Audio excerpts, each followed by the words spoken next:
Hello everybody, your study partner Aarti welcomes you in this channel. तो आज हम पढ़ने जा रहे हैं उत्तराखंड हिस्ट्री का एक इम्पॉर्टेंट टॉपिक जिसका नाम है कार्तिकेयपुर राजवंश। तो कार्तिकेयपुर राजवंश की जानकारी हमको अलग अलग जगहों से मिलती है, अलग अलग जो चीजें मिली है वहां से उनके थ्रू हमको पता चलता है। तो क्या क्या चीजें हैं, जैसे ताम्रपत्र अभिलेख हैं, स्मारक हैं, शिलालेख हैं और कलाकृतियां हैं। तो इन चीजों से हमको मिलता है और ये चीजें हमको पांडुकेश्वर से, बालेश्वर से, बागेश्वर से, तो इन जगहों से हमको ये चीजें प्राप्त हुई है। और कार्तिकेयपुर राजवंश को उत्तराखंड का प्रथम प्रथम ऐतिहासिक राजवंश माना जाता है।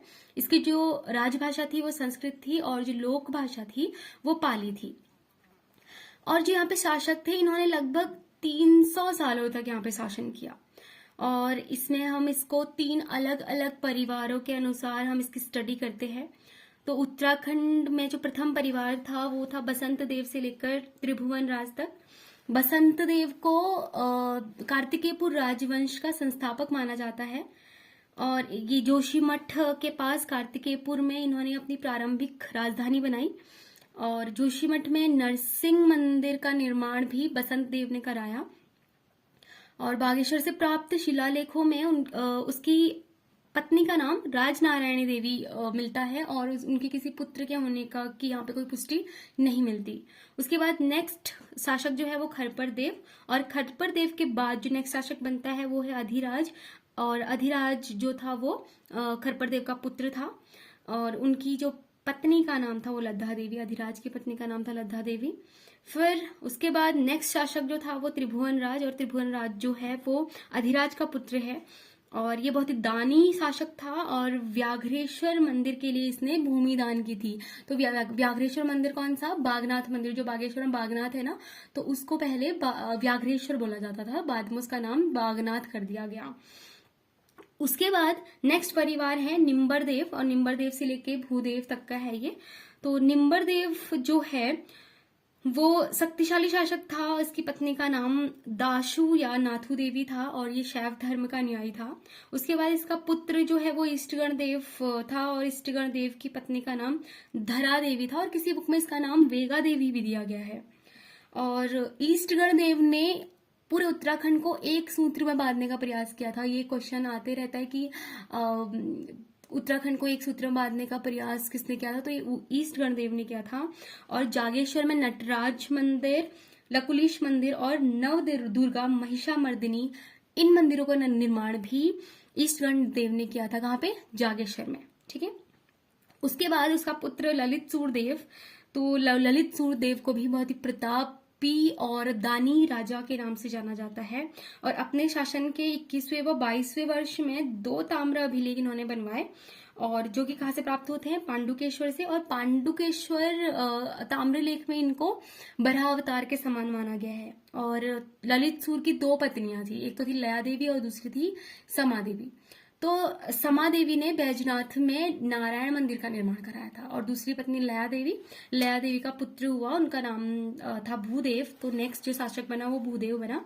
और भूदेव को सुंदर व विद्वान शासक माना जाता है और ये कट्टर ब्राह्मण धर्मावलंबी था।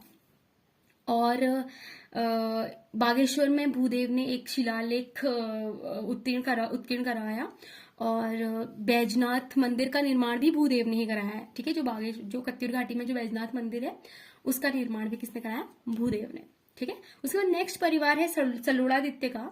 तो सल्लोड़ादित्य नेक्स्ट शासक बनते हैं भूदेव के बाद। उसके बाद जो सल्लोड़ादित्य की पत्नी का नाम है वो है सिंधवली देवी। और फिर उसके बाद इनका जो पुत्र होता है इच्छड़ देव, ये शासक बनता है और इसकी जो पत्नी है उसका नाम है सिंधु देवी। उसके बाद इच्छड़ देव के पुत्र देशट देव, ये शासक बनता है और उसकी पत्नी का नाम होता है पझल देवी। और देशट देव को दीन दुखियों का रक्षक और स्वर्णदाता कहा जाता है। ठीक है। किसको? देशट देव को दीन दुखियों का रक्षक और स्वर्णदाता कहा जाता है। उसके बाद नेक्स्ट जो शासक होता है वो देशट देव का पुत्र पदम देव बनता है। और इस एक ताम्रपत्र मिला था पांडुकेश्वर से, तो उसमें इसके शासनकाल को 25 वर्ष का बताया गया है कि 25 वर्ष शासन किया। उसके बाद 25वें वर्ष में बद्रीनाथ को भूदान किया इसने। किसने? पद्मदेव ने। और दानदाता बताया गया इसको, और सूर्य के समान प्रकाशवान बताया गया है, और कर्ण से अधिक दानदाता बताया गया है। किसको? पद्मदेव को। सूर्य के समान प्रकाशवान और कर्ण से अधिक दानदाता पद्मदेव। ठीक है। उसके बाद जो सुभिक्षराज था उसने जोशीमठ से राजधानी सुभिक्षपुर कर दी। तो सुभिक्षपुर जो थी वो जोशीमठ का ही एक उपखंड था, तो वहां इसने इसकी राजधानी स्थानांतरित कर दी। फिर बाद में सुभिक्षराज का ही एक वंशज नरसिंह देव हुआ, तो उसने इसकी राजधानी सुभिक्षपुर से स्थानांतरित करके कत्यूर घाटी बैजनाथ में स्थानांतरित कर दी। फिर नरसिंह देव के बाद फिर कत्यूर घाटी में अलग अलग शासक रहे। कत्यूर घाटी में भी अलग अलग शासकों ने शासन किया, जैसे प्रीतम देव, धामदेव, ब्रह्मदेव, वीरदेव।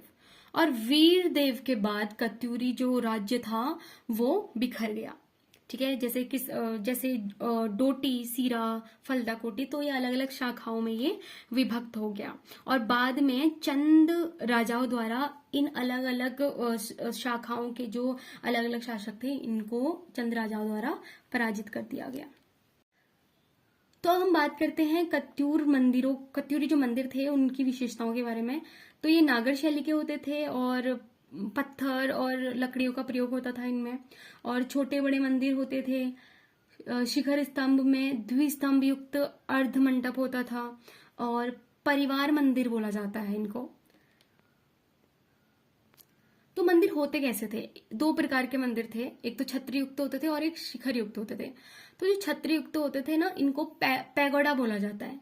तो ये कास्ट एवं पाषाण निर्मित होते थे। कास्ट मतलब लकड़ी के, और पाषाण मतलब पत्थर के, तो पत्थर और लकड़ी से मिलके बने होते थे। और जो शिखर युक्त होते थे ये बिना छत के होते थे, और इनमें पत्थर और लोहे की कीलों का यूज किया जाता था, और द्वारों और दीवारों पर धार्मिक चिन्ह इसमें होते थे।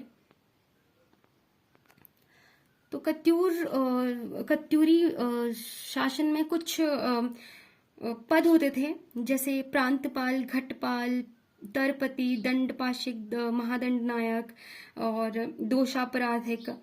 तो प्रांतपाल क्या होता था? सीमाओं की सुरक्षा करने वाला जो होता था वो प्रांतपाल होता था। घटपाल प्रवेश द्वारों पर जो सुरक्षा के लिए होता था उसको घटपाल बोला जाता था। तरपति क्या होता था? वो कर वसूलने का काम करता था। और दंडपाशिक या महादंड नायक जो होता था उसको वो पुलिस का कार्य करता था। और दोषापराधिक ये होता था अपराधियों को पकड़ने वाला। ठीक है। और जो कत्यूरी शासन की जो मेन व्यवसाय था वो था कृषि। ठीक है। तो बहुत ही फास्ट मैंने पढ़ाया है आपको शायद, और क्योंकि फिर वीडियो बहुत लंबी हो जाती है, तो आई होप आपको समझ आया होगा और आपको पसंद आई होगी वीडियो, और होप आप लोग पसंद करेंगे। तो मिलते हैं नेक्स्ट वीडियो में। Thank you very much.